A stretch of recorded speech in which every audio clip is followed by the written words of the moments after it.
আসসালামু আলাইকুম। আমি আর্কিটেক্ট শামীম কাঞ্চন। আজকে আপনাদের মাঝে ডুপ্লেক্স ব্রিক্সের একটা ডুপ্লেক্স বাড়ির ডিজাইন নিয়ে আপনাদের মাঝে হাজির হয়েছি। আজকে আমরা যে ডিজাইনটা নিয়ে আলোচনা করব সেটা হচ্ছে 1020 স্কোয়ার ফিট। যাদের জমি 3 শতক কিংবা 2.5 শতক জমি আছে, যারা একটা ডুপ্লেক্স বাড়ি সুন্দর ডিজাইন করবেন ভাবতেছেন, তারা আজকের এই ডিজাইনটা ফলো করতে পারে। চলুন আমরা মূল ভিডিওতে চলে যাই। এইটা হচ্ছে মূল রাস্তা, 10 ফিটের রাস্তা আছে।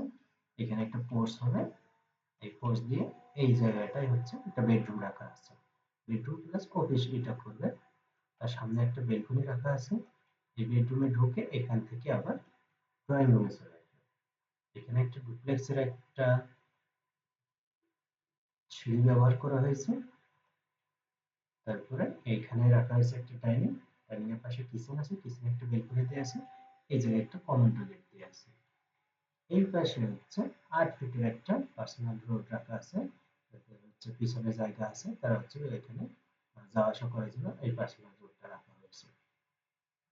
এইখান দিয়ে এসে এই দিক থেকেও মেইন গেট হবে এবং এই দিক থেকেও এই রুমে আসতে পারবে। এদিক দিয়েও এন্ট্রি হবে, প্লাস এদিক দিয়ে দুই দিক দিয়ে এন্ট্রি করতে পারবে।